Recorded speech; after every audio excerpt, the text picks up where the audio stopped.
Ladies and gentlemen, boys and girls, and friends beyond the binary, it's just Scoots here to let you know, while I can't say it on the phone, I'll never let you go this time, because I'm turning down the lights, and as soon as you hear the touch of those creaky dulcet tones, you should be asleep.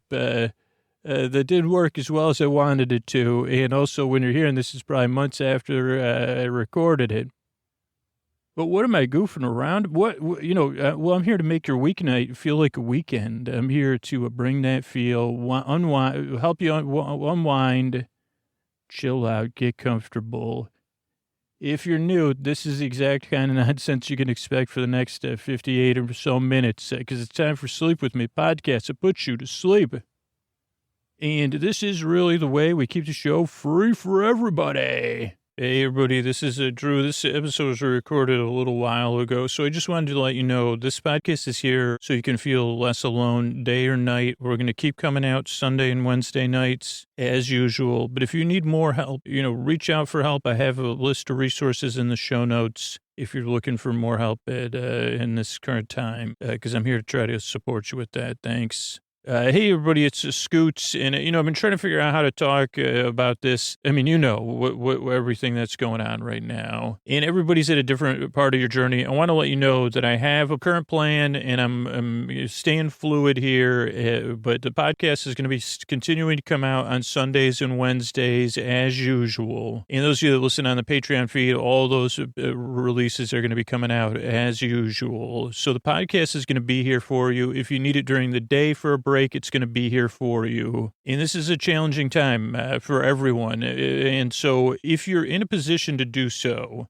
and you're a regular listener, if you could think about supporting the podcast in one of few ways I'm going to mention very quickly here. If you can afford to support the show at $5, $10, or $20 a month on Patreon, that is a huge help so that the podcast will be here. And basically, it's just like a membership. You're paying for the value you get out of the podcast. It's just an optional thing so that the podcast can be free for anybody that needs it right now. So almost like you're paying for your membership and thousands of other people's membership, was just $5, $10, or $20 a month. But that's only if you can afford that on a monthly basis. Another way to support the show is to buy our merch or support our sponsors, which you could do through our website, sleepwithmepodcast.com. You'll see our sponsors. You'll see a link to our merch store. Those are huge ways to support the show. The other way is just to let people know about it, which a lot of you are doing, and I really appreciate it. But I want you to know the podcast is going to be here for you. And if you can't support the show's going to be here to support you. Don't worry about it, okay? Thank you so much.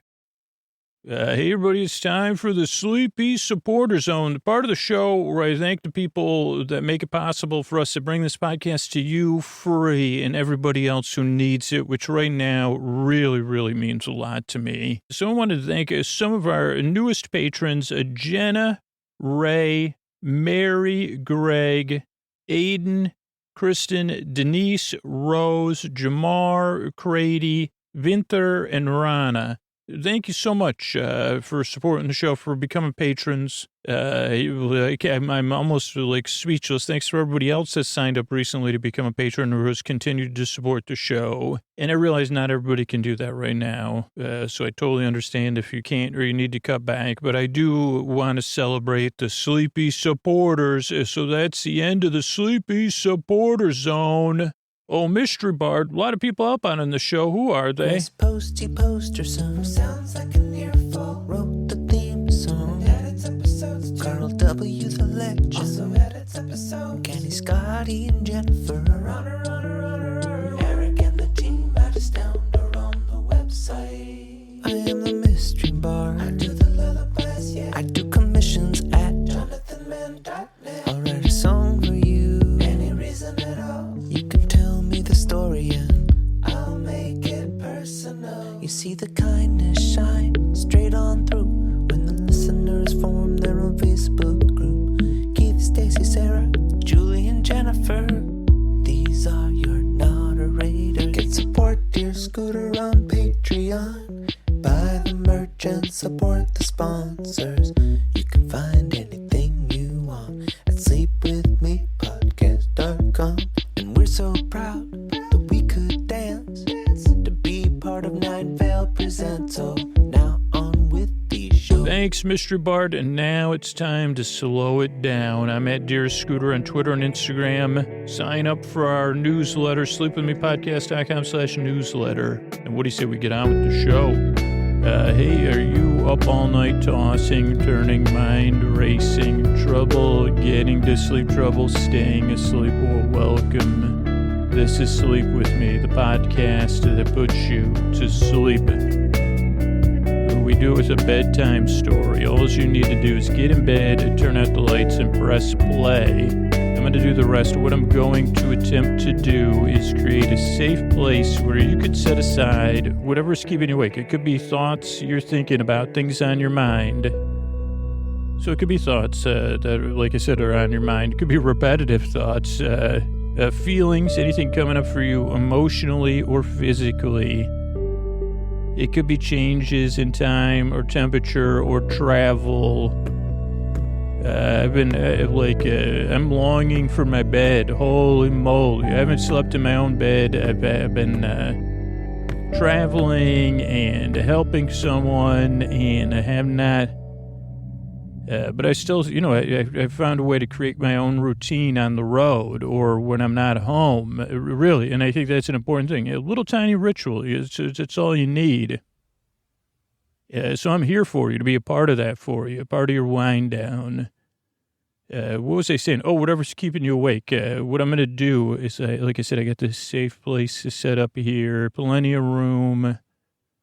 Like I've talked about probably before, we got cubbies, storage, lockers, multiple spaces for you to come in or bring to you. I'm trying to really bring you that sense of a safe place where you can unwind. I send my voice across the deep, dark night.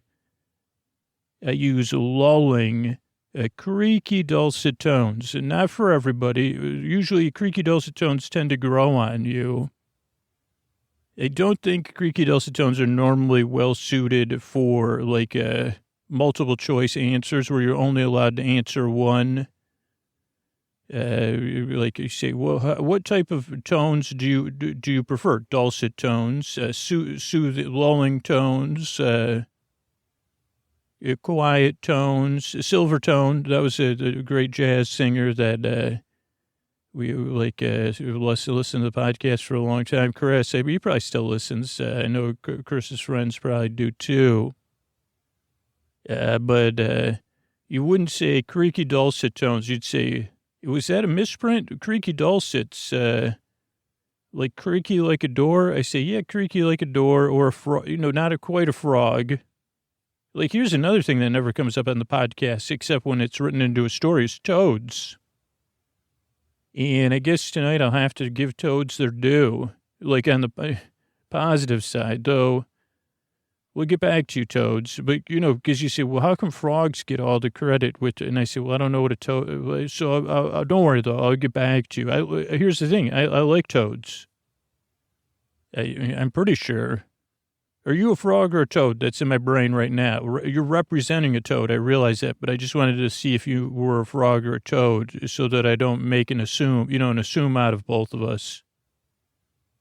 Because so if you're new, oh boy, who knows what's going to come up next if I talk to a toad. Did Dr. Doolittle ever talk to in any of the iterations of Dr. Doolittle? Did Dr. Doolittle ever talk to the toads? I mean, because you say, well, I'm still an animal. I mean, I'm a lizard, right? Oh, whoops, amphibian? Are you an amphibian? I'm not even sure. You don't have to put your head down. It's okay if you're not an amphibian.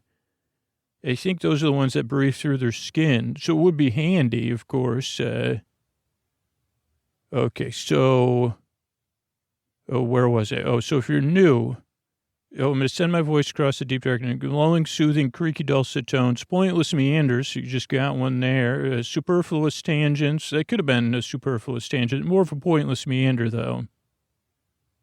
I'm going to go off topic. I'm not going to get anywhere. Eventually, we'll get going, but you might not even notice. So if you're new, here's a few things to know that I want to put you at ease. If you're skeptical or doubtful, it totally makes sense.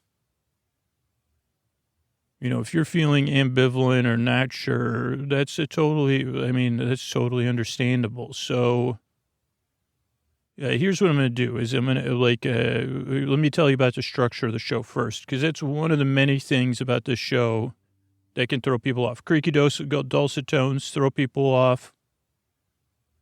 I mean, this isn't meant to be I'm not self-deprecating myself. I just not everybody's taste. So that's another thing. Never, barely, ever, almost getting to the point. That's another thing. But structurally, this podcast is a little bit different. And sometimes, if the podcast doesn't work for you, because so if you think you want to try it a few times, the show starts off with business.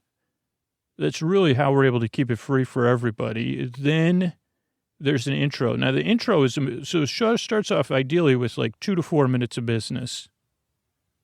And I just give you these times because they've come up a few times recently. Then the intro itself is somewhere between 12 and 18 minutes of me just rambling.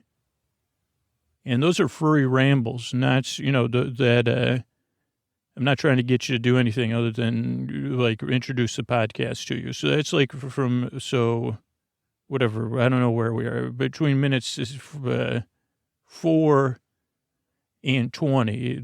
Oh boy, there we go. I didn't even mean to pander to my 420 listeners, but there you go. It's time wherever you are. Enjoy it if you got it. So then around 20 minutes, there's some more business. That's the nature of the podcast. Then there'll be our episodically modular series, Get Besos, so a bedtime story that you could listen to in any order. Then there's some thank yous at the end of the show. That's the structure of the show, but a little bit more about the intro, because you might say, wait a second, the intro to your podcast is somewhere, depending on how you define it, between 14 to 18 to 20 to 13 to 11 to 12 to 19 minutes or so. Possibly 17 or 15. Yeah, it is. Maybe half 18 or something. I don't know if that's a number, but it's really part of the wind down routine. So it's a way to introduce a podcast to new listeners. You give you an idea of what you're in for. It start to trigger that part of your brain that says, oh, I might not even really need to pay attention to this show because he's just kind of shuffling around. And I'd say you're onto something there. But for new listeners, it's a podcast you don't need to listen to. But the intro kind of, as you develop in your second, third, fourth, fifth time listening, you say, well, I like to listen as I'm getting ready for bed. Or some people say, I like to listen as I'm in bed. Or, I like to listen after I say goodnight to my partner. And they roll over and start snoring, or they go right to sleep instantly, which that gives me a little distraction from the fact we have different sleep style. Or some people like to start it on a speaker and their pets hop in bed. And then some listeners, only I think 2% or so, it's 2 to 4%, it looks like, they start the show at 20 minutes. They just listen at whatever starts at 20 minutes. It might be the end of the intro. It might be some business. It might be the beginning of the series. And then other people on Patreon, there's a variety of listeners. Some people listen all night. I'll be honest, the Patreon is probably better for that because there's no interruptions or anything. But, some people listen all night. Some people turn it on when they're asleep. But the intro kind of gives you a chance to let the day drift away and to get comfortable, to get cozy. So that's the intro. Yeah, like I said, it's a podcast you don't need to listen to. The story you may or may not hear. And you say, okay, well, what's the story about? I said, well, believe it or not, I take the first 5 to 10 minutes to catch you up on everything that's ever happened in 3 seasons of the series. So you'll know, or you'll be asleep. So it's a podcast you don't need to listen to. But there's also no pressure to fall asleep. I'm going to be here for about an hour. And everything is complete, even though things are slow to develop. They slowly develop like a photograph. Never thought of that in this analogy before. But, there's instant photographs. And then there's photograph, the old, film photographs. And those are slow to develop. And instant photographs, you say, well, that's not instant. Some people are like, can you flick it or whatever? So I guess my point with that is that, The show's slow to develop, but eventually a picture does develop. It's a lulling, soothing one. So if you can't sleep, there are listeners out there with you. And my goal is to be here with you as you drift off, or if you need the show episode after episode after episode tonight. So that's the structure of the show. Those are kind of things around the show. I make the show, one, because I've been there, or pretty often I'm there. Tossing, turning, got those down. Mind racing, got that. Trouble getting to sleep. Oh, boy. Trouble staying asleep. Yep. Sometimes, like I said, sleeping in new places, changes in a routine, all that stuff, like sleeping in a room recently with that had a lot of light, and I didn't have a sleep mask. So then, and also that I didn't have control over the temperature because I was a guest. So those are all things that might be out of our control, right? What's in my control is to be here for you. And even though I just pointed out, is to kind of tell you a story and slowly take your mind off of it.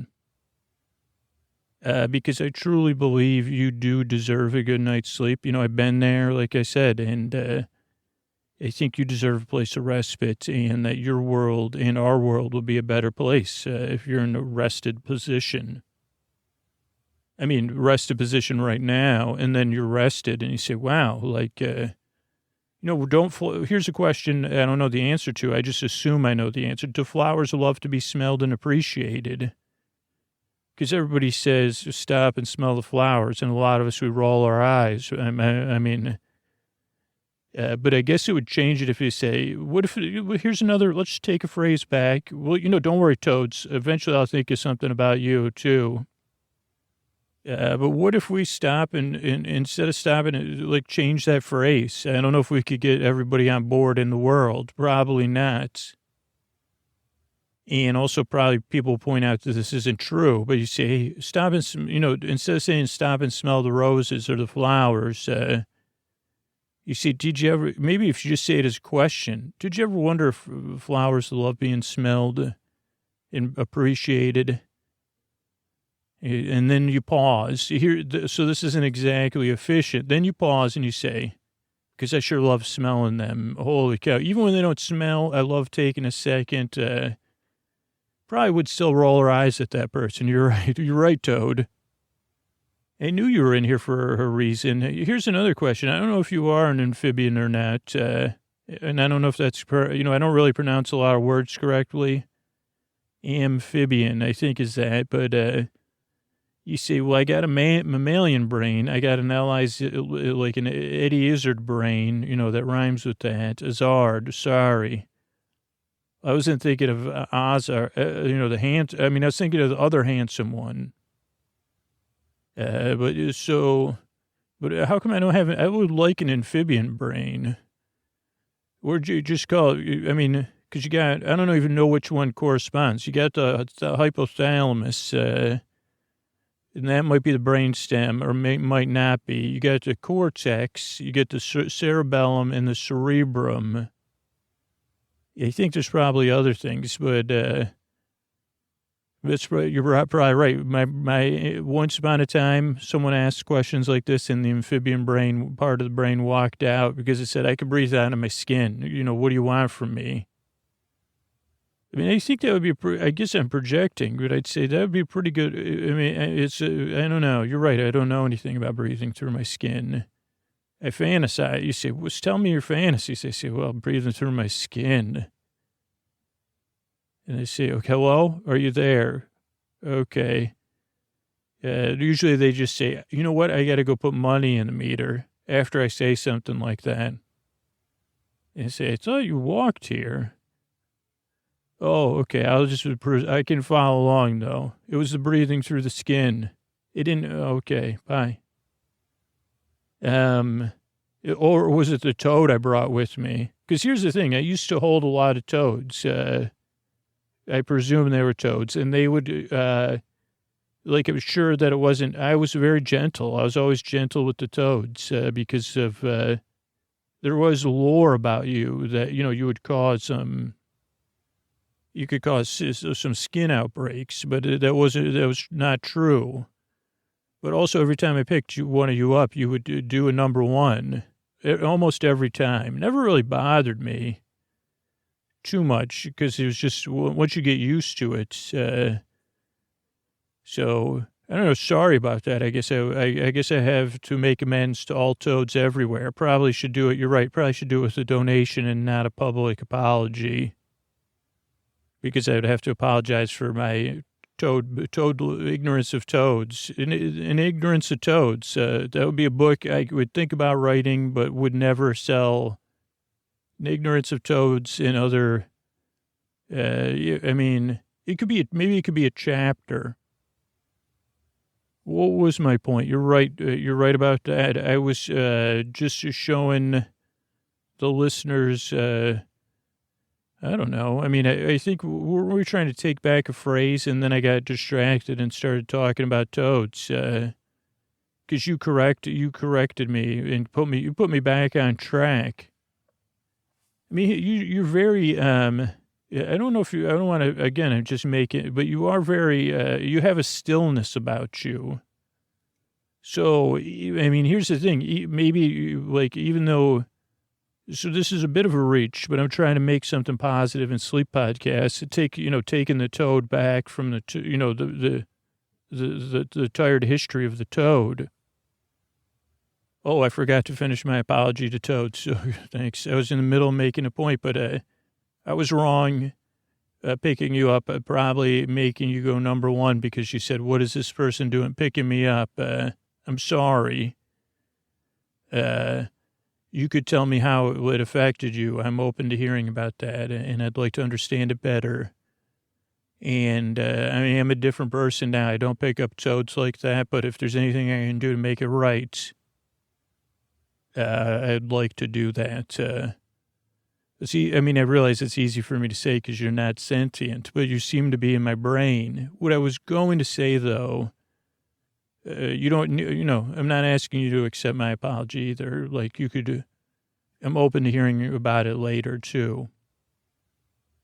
But so what I was saying before I interrupted myself but before my proper apology, what would you give that apology? I'd say it was 7 out of 10. I mean, just like in that way, it wasn't written or anything. Oh, you dock me 4 points because you're not sentient. Well, that's fair. I mean, that's fair. I mean, that is fair. It is a very narcissistic of me to apologize to a non-sentient being. Or you prefer okay. So anyway, could get back to this point of using you as a symbol. Sorry about our discussions of your, I'll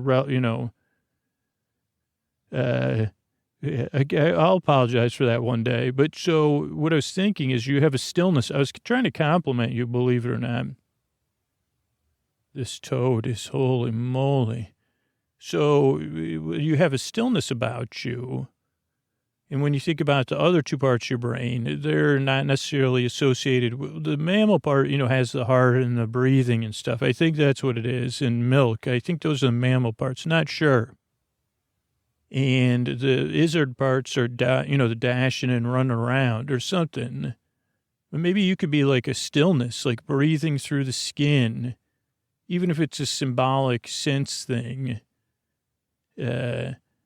Defining my internal toad and being there.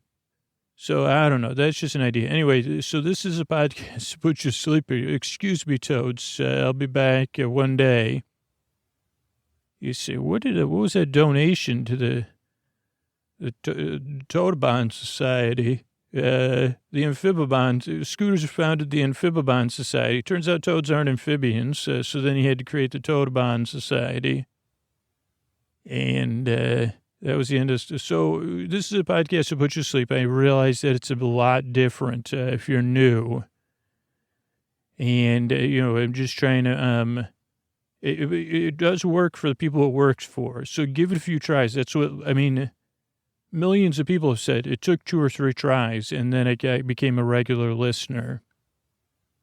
So kind of see how it goes, because it's free, and you just give it a try and see if it helps you. Because, I really wanted to see if it would. I hope it does, I guess is my thing. So I'm glad you're here. I do really appreciate you coming by, whether you're new or you're one of those regular listeners that's been with me since 2013. Hey, what's up? They were here for season 1 to get Besos. So wherever you are on the scale of listenership, I'm glad you're here. I work very hard. I earn a nice drive because I really want to help you fall asleep. And here's a couple of ways we're able to keep this podcast free for everybody.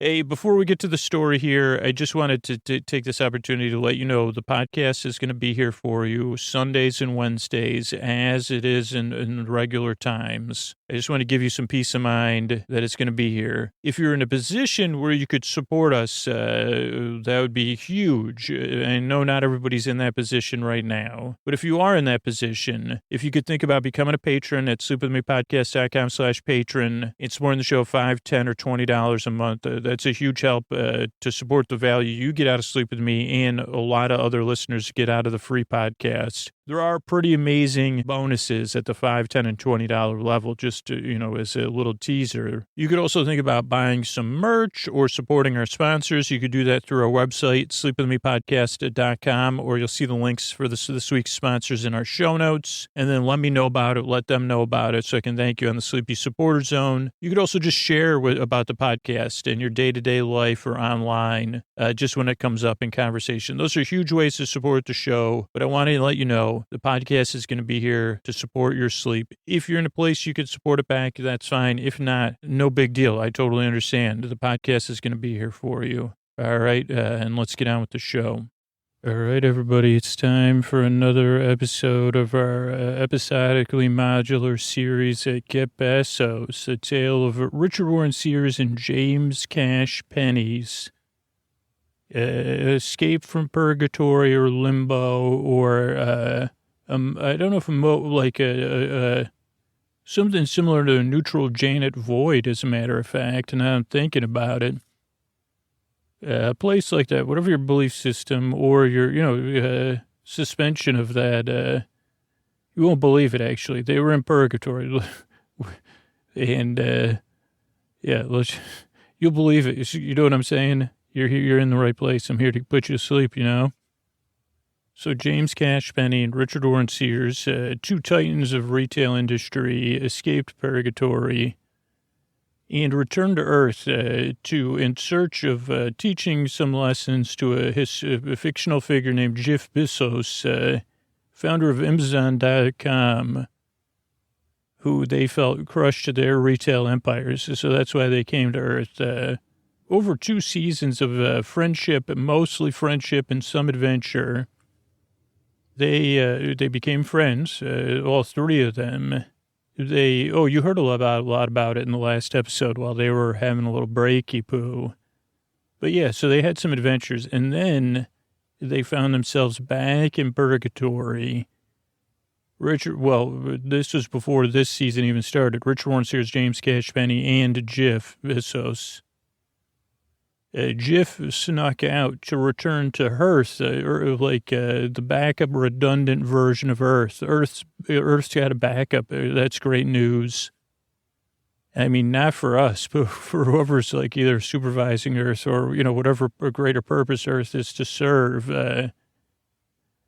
Always good to have a backup. So Earth, which we'll call Earth from now on, just because, otherwise, I'll forget. So Jeff snuck off to Earth, a silent H. From moving forward, it has a silent H, to get Z-Biff, founder of, what is that called? There's a simple word for it when it's your name, the synonymous platform, Z-Biff. I don't think that's that, but a shopping and social sharing platform where... So Z-Biff, so Jeff said, I got to go teach Z-Biff a lesson because Z-Biff had the dominant social media, social shopping and sharing platform. And of course, really just advertising, And Jeff snuck off because he felt like he didn't like what Z-Biff was doing. But Jeff, luckily, he left a long to-do list. So James Cash Penny and Richard Warren Sears then once again escaped purgatory. This time to return to Earth, to get Besos, just to make sure he doesn't get himself in any trouble. So that's the season we're in. Is James Cash Penny, Richard Warren Sears, searching Earth, going through Jif's to-do list of communities impacted by a social media and shopping platform. Communities in the broadest sense of the word, or groups or people impacted by it. And trying to, procedurally, how well does this work out? Each episode, they spend procedurally in an episodic sense, because they could listen to them in any order, trying to figure out what Jif, trying to catch up with Jif, fix these things in hope of crossing paths with Jif or Z-Biff. And so it's time for tonight's episode of Get Besos. And here's just back when we're recording this, from, big night at the Oscars. Because when I see you on the screen, it's a big night for me. A friend of the show, a friend of the world, a heartthrob. I mean, have I called you a heartthrob before? Because, holy cow. Kind man, a man with a smile that actually relaxes me. So I guess, but it also makes me aware of your heartthrobdom. The man who drives all the way from Los Angeles, traffic or no traffic. Well, there's always traffic, he says. Sometimes multiple traffics. Who waits to use the restroom or stops at, there's not that great a place to stop either on the way to my place, from the highway or the freeway, to use the restroom before he gets here. Mr. Antonio Banderas. As the ladies, as the gentlemen, as the boys, the girls, the friends beyond the binary. It's time to get Besos. Yeah. Thank you, Scooter, for the kind. Thank you, everyone out there, for your support, the support of international film. Obviously, don't miss out on it. That's all I have to say. Good night. Yeah, you check out Antonio's film, which I can't say the first word, but it's glory, something in glory. Oh, boy. Here's the thing. Just go to whatever your streaming service is or whatever you watch stuff on. Search for Banderas, or Banderas, if I'm pronouncing, and then kick back and enjoy it. Or go to your local independent cinema and say, hey, where the heck, let's get when's the Antonio Banderas Film Festival? Thanks, and this is Get Besos. Okay, buddy. Buddy. That was a good rest, and I think we're ready to kind of resume things, James. But I don't know. I guess I'm just not feeling, once again, I'm not feeling motivated. Maybe it's just we rested too much. Richie, it was good rest. I think, I don't think that's it. I think it's kind of coming up, but we're still struggling. We've never... In some sense, when you were in charge, I mean, you've been right about this all along, and we had a simple mission, just go get Jif. It didn't really go well, and we didn't help anybody, but it was simpler because we had a common purpose, and we were able to factor everything through. Well, I guess my role was a little different. Your role was, well, it's always complicated, but I guess that's what I was saying. Well, you're right. When I was leading in and I said, just everything we're going to do is going to be get Jif. Even as you were about to say, James, when it looked like I was stroking my ego or going for my own glory, it was really in service of our mission to get Jif out of trouble, of course. But you were talking about something else, and then I guess I hijacked the conversation. I'm going to be honest. And because I guess what I was going to say before I got distracted is in a little disheartened is because, I'm familiar with the golden rule, James. I mean, how many times are you going to explain it to me? The golden rule is also, the people who have the gold makes the rules is the other side of the golden rule.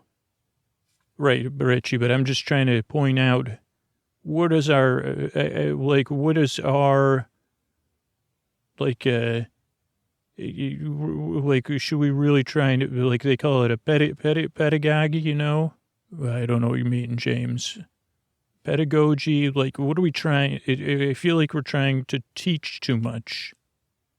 James, I don't think you're using those words correctly.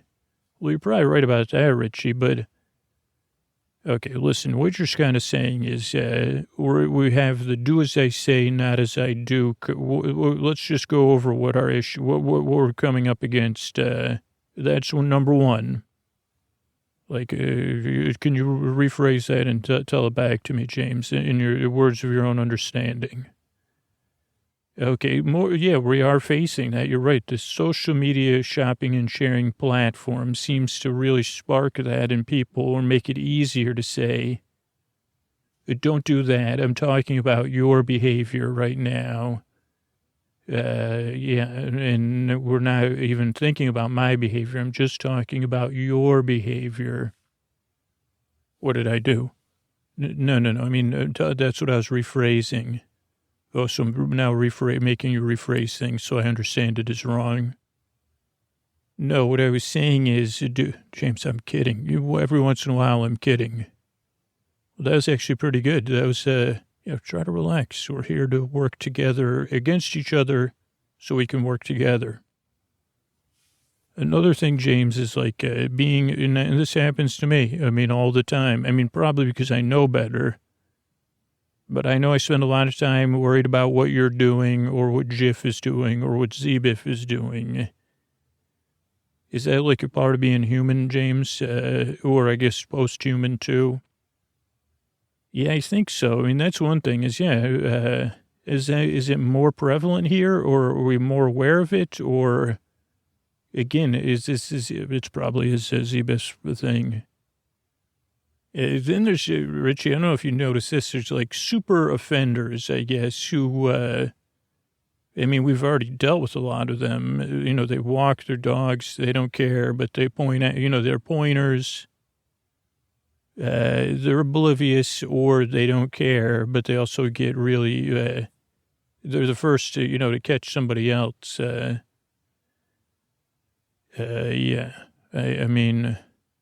Here's the other thing, James, and I guess because so those are all things. What about also, like you'd say, I don't know, common sense? Maybe there wasn't ever a thing as common sense. And I mean, I know that, listen, I'm learning on this. You might not believe it, and that somehow I'm a little bit of an archetype of these behaviors. So... Yeah, I know you're speechless, James, but so let's just move on. Like, one thing I worry about is being the FOOL. So let's say I follow all these rules and do it all the time, but then other people get away with it. I don't want to be the one. You know what I'm saying, James? Yeah, I mean, yeah, I guess you could, yeah, I guess, yeah, I do know what you're saying. It's a human thing. I mean, the other thing is, like, how much does any of this matter? Are we the ones caught up in it, Richie, is what I'm wondering. Is it even more narcissistic for me? I mean, not for you. You seem to be learning. Thank you for noticing what I'm doing and the changes I'm making about myself. Thanks for noticing that, because I'm really working hard. So is it narcissistic for us to be here in a world that's not ours, worried about what other people are worried about? Like, does any of it matter, or does our opinion even matter? And then there's the idea that if something, you can't do, something's spoiled, you can't dilute it anyway. I think you said something like that. I may have, James. You probably did hear me say something enlightened like that. All right, so James, let's reassess where we're at here. So we're still kind of stuck, but we have to keep going through this list. And I'm, it's still in the back of my mind. What are we doing here? Okay, Richie. Yeah. So we're still stuck. We're still kind of what worked before our break was that we took kind of opposite sides of things. And I kind of feel like that worked pretty well. Like, even though I do have the sense that we're already here because we're already here at this studio, Silver Sleeper Studios. And James Jiff notes that this is probably likely, he says, owned by ZBIF. But I feel like we've been here, I don't know. Well, James, this also reminds me of a scene in La La Land. Not one of the big scenes, maybe where they drive by the club that he wants to own one day, or something else, I don't know. Okay, so not the part where they're on the movie studio set. Oh, good. I'm glad you saw that movie. Well, you made me watch it before we left. Oh, that's right. I mean, yeah.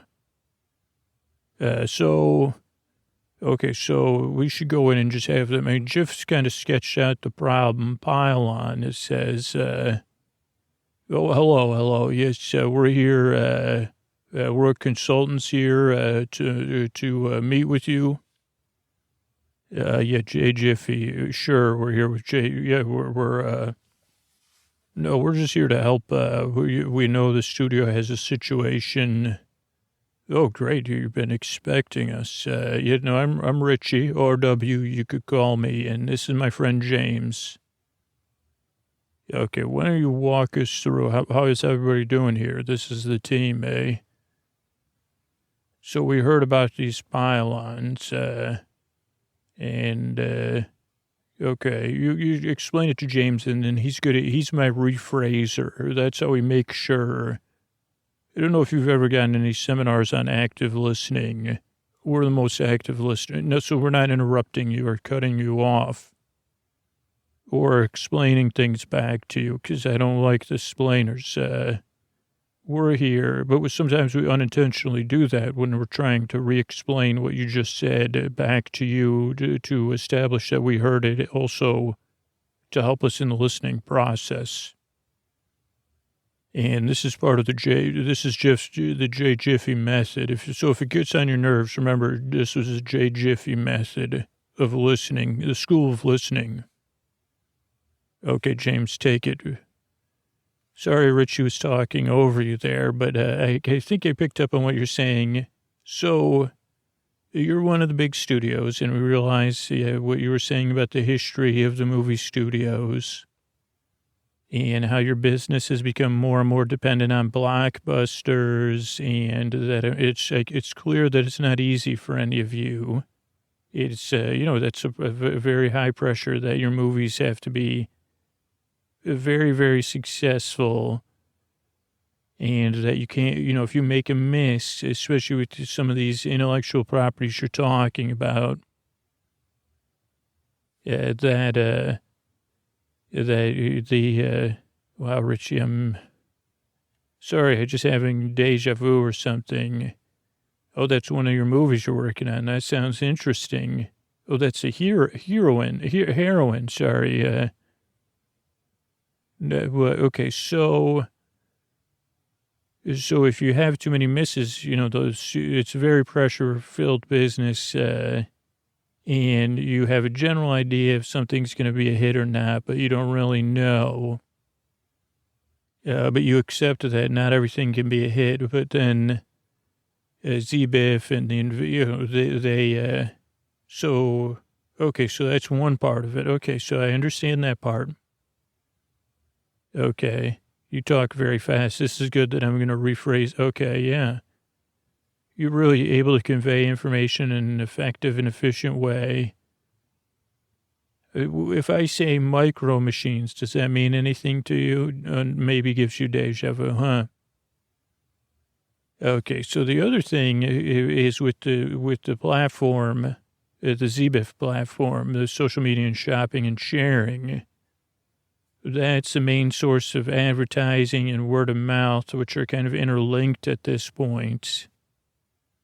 And that the lead up to the release, it can be very impacted. And the opening weekend, you really need to have a good second weekend. So you need to have an amazing opening weekend. But the second weekend is very important because that's okay. And that's very dependent on the word of mouth of the people that saw the movie. Oh, but also within the algorithms. Okay, so you've noticed something new. Oh, that's slowly been developing. So that's, okay, so can I explain that back to you? I think I understand. So a lot of times a movie like Deja Vu might come out. And everybody, or a large portion of people, are very excited to see Deja Vu, see whether the movie's going to tell her origin story or just have her already as a superheroine. And that, okay. And then, so some people are excited, some people are torn, some people just they can't get over themselves. Okay, so you have all these competing interests, about interests for the film Deja Vu. Then you have the film, very quality. You're saying you think it's a very well done picture. Still a couple tweaks in editing, but nothing major. Everybody's feeling very good about it. Okay, but so there's been other instances of this. Okay, so where people say, so like people look for people to swing some, not the majority, or the plurality, but some percentage of opinion. Okay, so they would say, aren't you just so over superhero movies? But they would say that they're not saying it as an opinion because it's not really backed by anything. But they're hoping that more and more people would do that and like a snowball. They're hoping to create a snowball by saying that. Okay, yeah. They say, don't you think super heroines have gone too super? Or who else thinks, okay.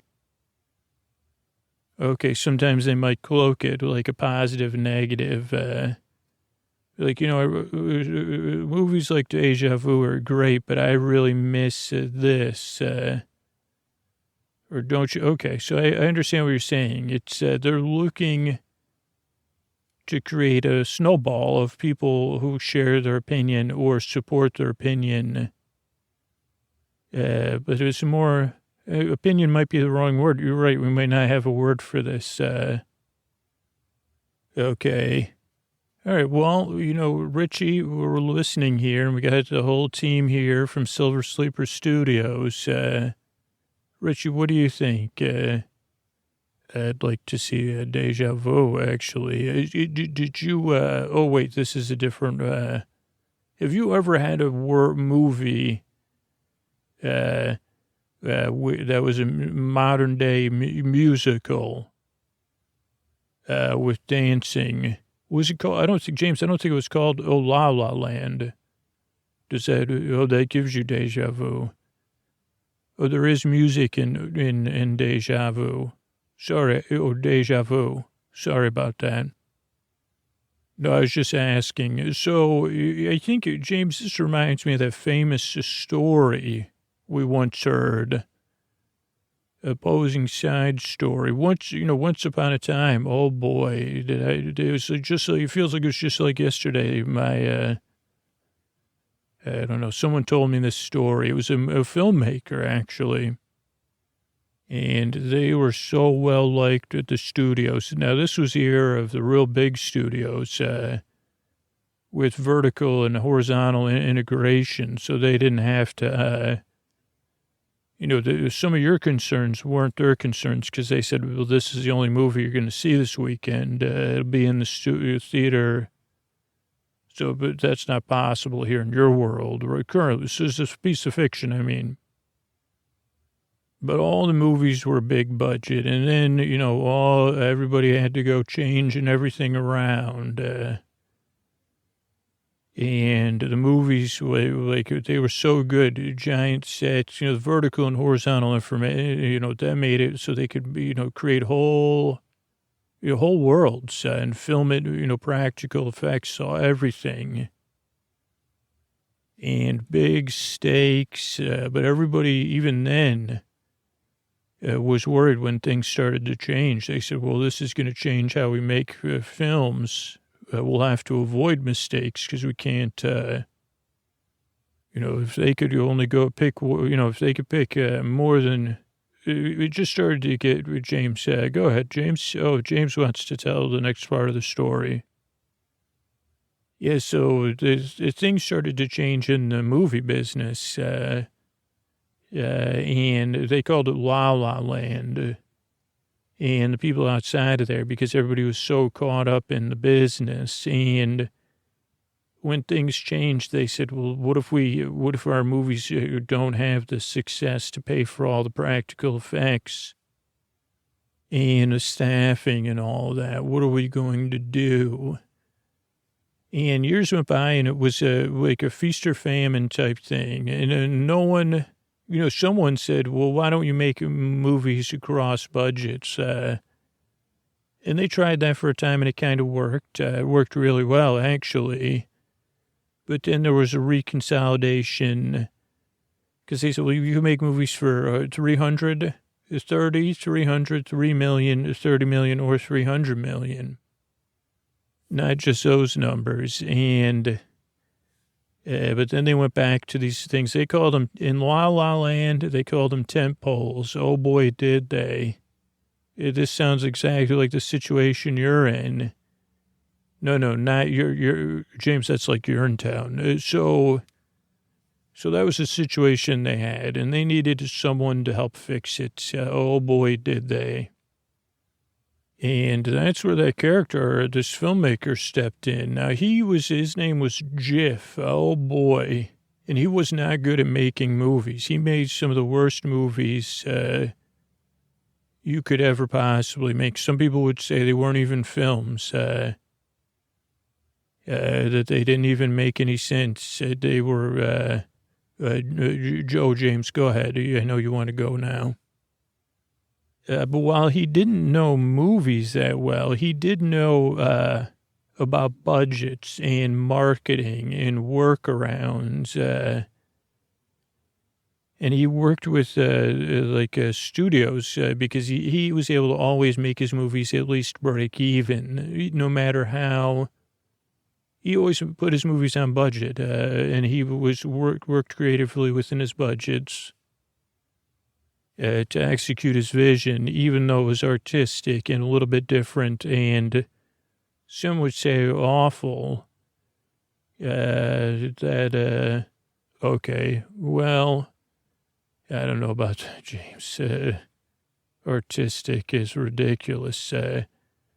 But so Jiff, he kept, so he broke even, right?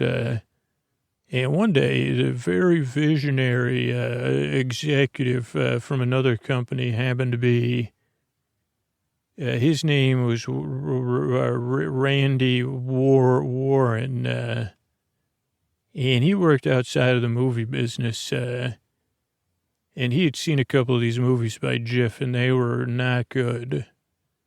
But he told a tale. He happened to be with all these executives of the big studios in a room like these ones, and he told them about some simple retail concepts that these studios actually weren't familiar with. They needed someone to come set them straight. A retail titan at the time, the greatest retailer in the history of the planet,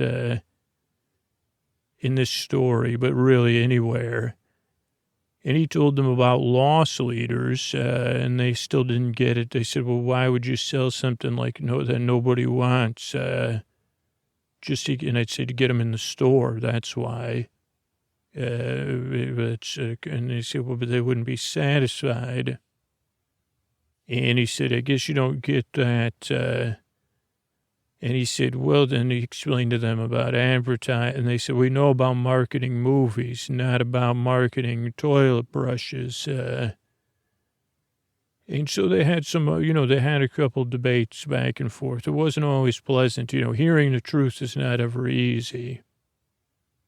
But eventually, he got him to realize that James?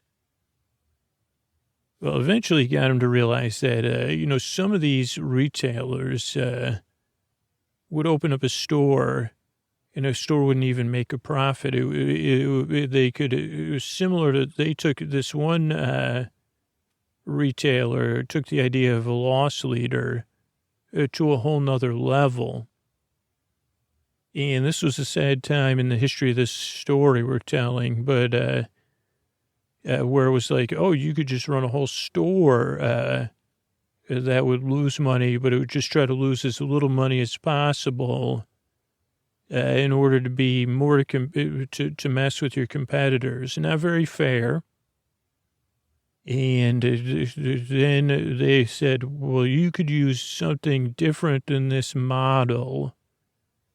I think what Richie was about to talk about for the films. That's why he was talking about Jif, right, Richie? Oh, yeah. So then he said, yes, give me a second with my brilliance. As I sat quietly, he realized that the studios would need to hire Jif and that they could hire Jif or someone like Jif to make their failures for them.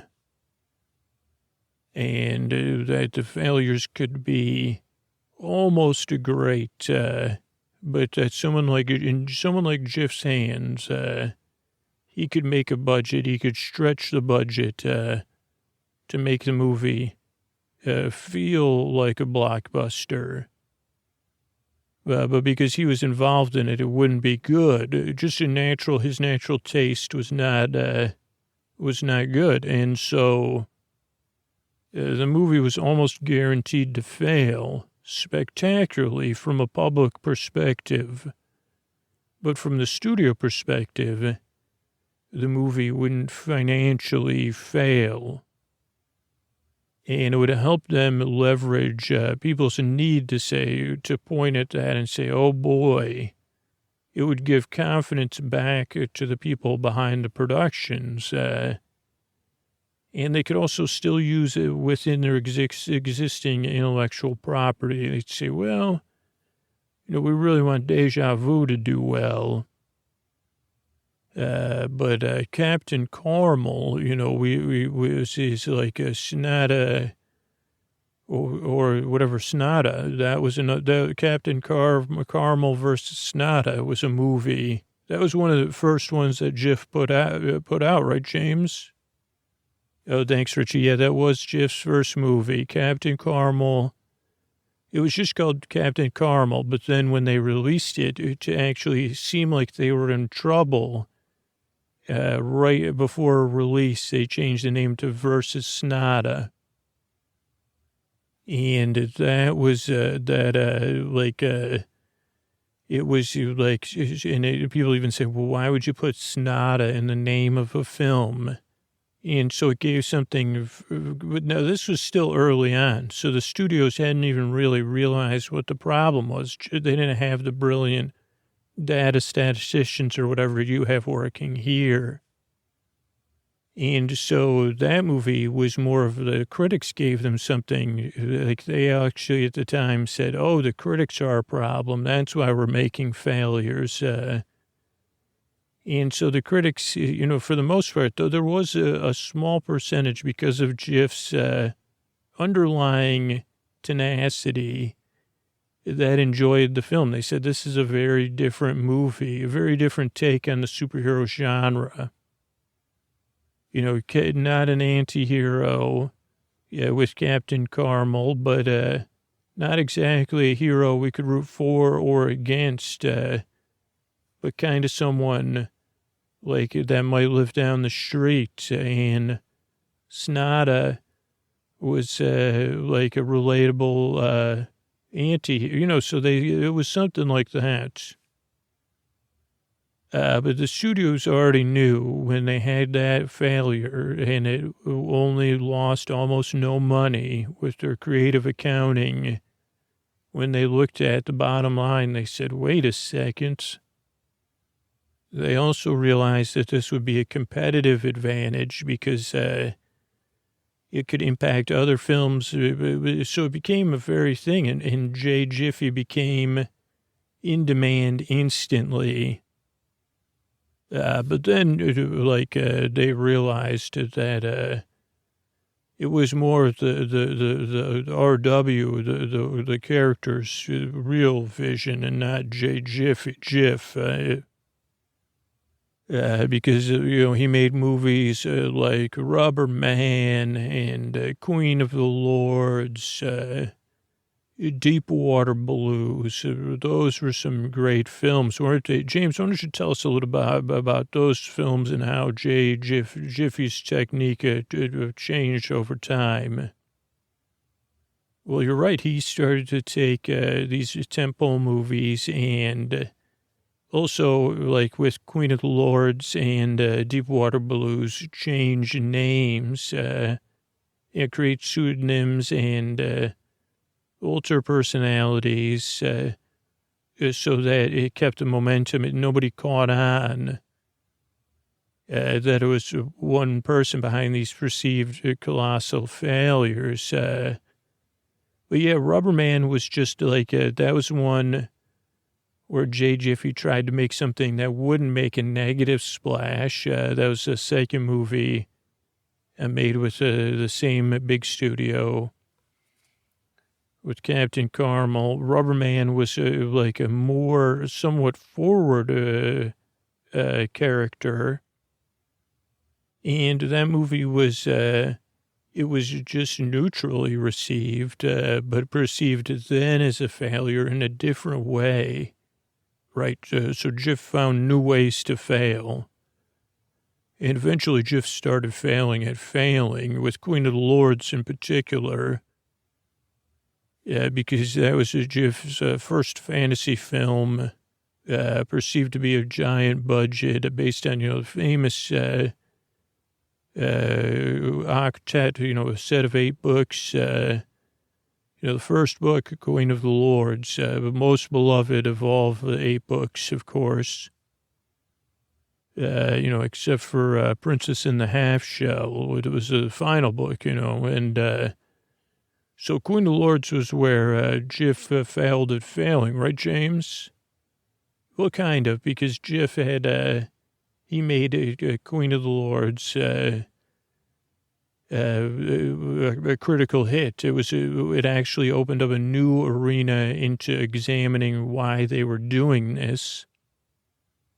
It was a critical hit, but it wasn't well received by the audience, and it was panned. The word of mouth on Queen of the Lords was not good. It was considered to be it wasn't even good at being not good. You're right, Richie. He failed at that. But when the studio started to process things, they said, wait a second, this lost. They said, wait, maybe the critics aren't exactly guiding the bottom line. Is this movie right? They learned something. Well, yeah, once again, they learned they couldn't rely, that necessarily wasn't just Jay Jiff's vision. But they had Queen of Lords, they said, okay, well, it's not the critics here it's the word of the mouth.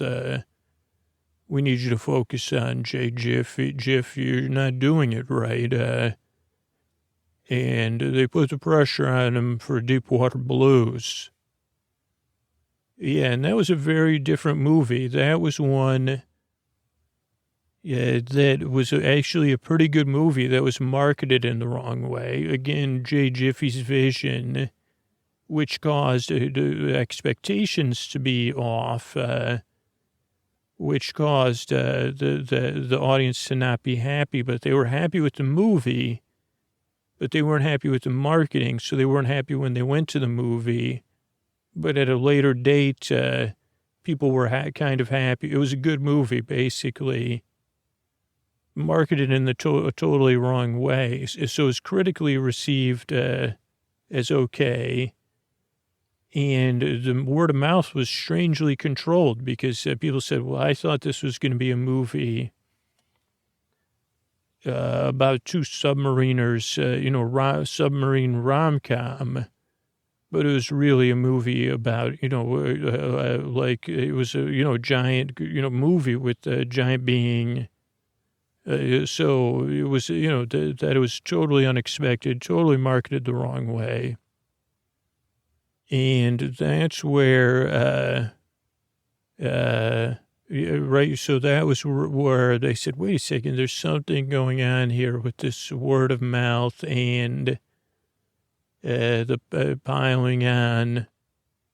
And yet they can't find, but that's when they found out that Jeff Besos, a fictional character, obviously it's a fictional story, nothing like J. Jiffy. We just get mixed up sometimes. Became synonymous with failure, for failing at failure. Actually became a noun in this story we're telling you. People would say, I jiffed it. And right, it was the jiffing outgrew. That was where it became, they jiffed it. The marketing team actually got blamed, even though it was Jiff's vision. And that's where it outgrew Jiff, and studios just started doing it on their own, testing, but making sure they could cover the bottom line with these movies made to not work out. And they figured out a way to keep it from, to protect the integrity of the performers that were in the movies and make it fair on everybody. So that was, but then they realized that they still had one problem on their hands, which is a problem we're here today to talk about. Because what people still say about Deepwater Blues is the most famous quote that changed everything in this world that we're talking about, and that I want you to take away from here, is that someone once said, did you ever notice that Deepwater Blues is a really good movie, but I'll never like it because they promised me a rom-com? And that we got printed on shirts everywhere. Because in that world, it became a sign of this pile-on movement that you're talking about. And it was actually printed on T-shirts everywhere in studios, at holiday parties and everything, where they said, don't forget that that's why we make the movies, to fail, is so that, so they say, always remember that mindset of, it's unpredictable, it's volatile, but you're all looking at us blankly because Richie's about to take over. So in that world, that's how they dealt with your problem, basically, which doesn't really, but that's just a work of fiction, a long one, because they, a lot of those films did develop their audiences over time. And someone named Supercraft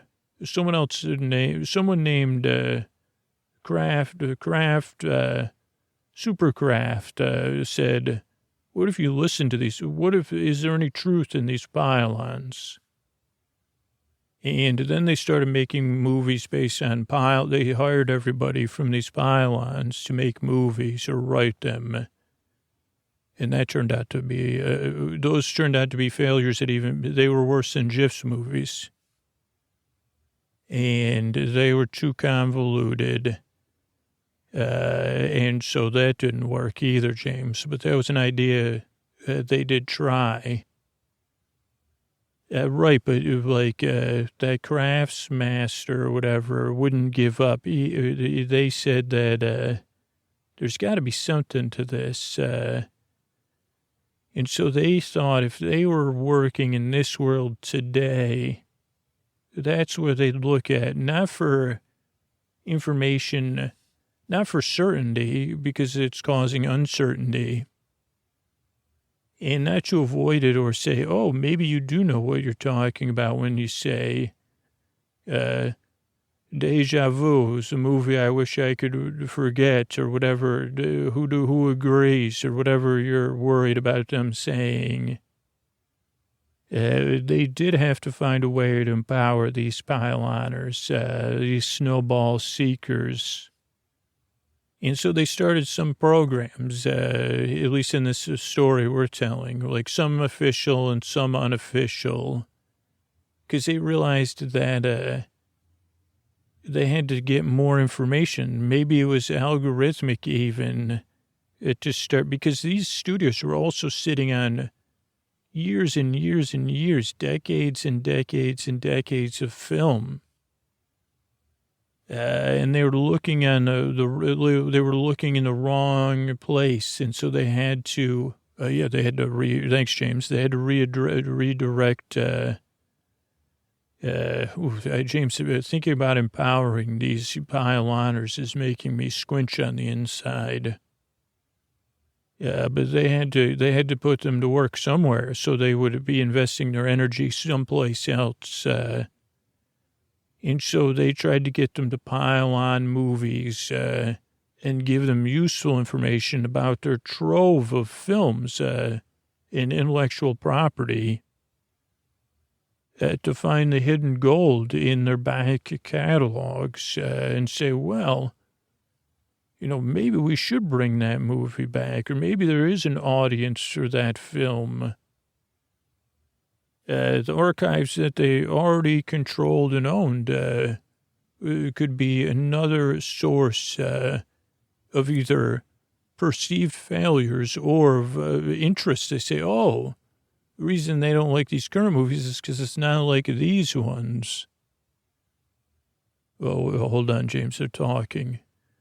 Oh, so you're going to reach out. ZBIF would love the idea of monetizing these pylons. Yeah, I don't know how comfortable I feel with that either. But it sounds like that might help all of you. Or you might try to do those. Well, no, I don't know who has the rights to Deepwater Blues. No, that's not. Who has the rights to the story we just told? We do, actually. Oh, will we meet with ZBIF? Well, Jay, do you have a nap pods? We've been in other. Oh, you do. I think we'd like to take a rest and think about it, because we actually have other work to do. So maybe you could give ZBIF our number or something. But I'm glad we could help you. Yeah, I'm glad. James, I don't know. I need a nap too. I don't know if we actually did any good here. Well, we helped them solve their problem, I think. I don't know, James. I want to curl up and wind down. Get in this nap. Oh, boy, is it comfy in here and cozy. Good night, James. Good night, Richie. I'm getting, just sinking in here and getting comfortable. Yeah, good night. All right, I want to thank everyone that became a patron recently. Manisha, John, and Troy, thank you, thanks, and good night. Emma, Serene, and Sarah, thank you, thanks, and good night. Rohan, Blake, and Betsy, thank you, thanks, and good night. Susan, Lori, and Connie, thanks, and good night. Jama, Mikolos, and Dan, thank you, thanks, and good night. Dakota, Aisha, and Dan C. Thank you, thanks, and good night. Lisa, Samantha, and Steven. Thank you, thanks, and good night. Laura, Anita, and Zach. Thank you, thanks, and good night. Ashley, Jonathan, and Gina. Thank you, thanks, and good night.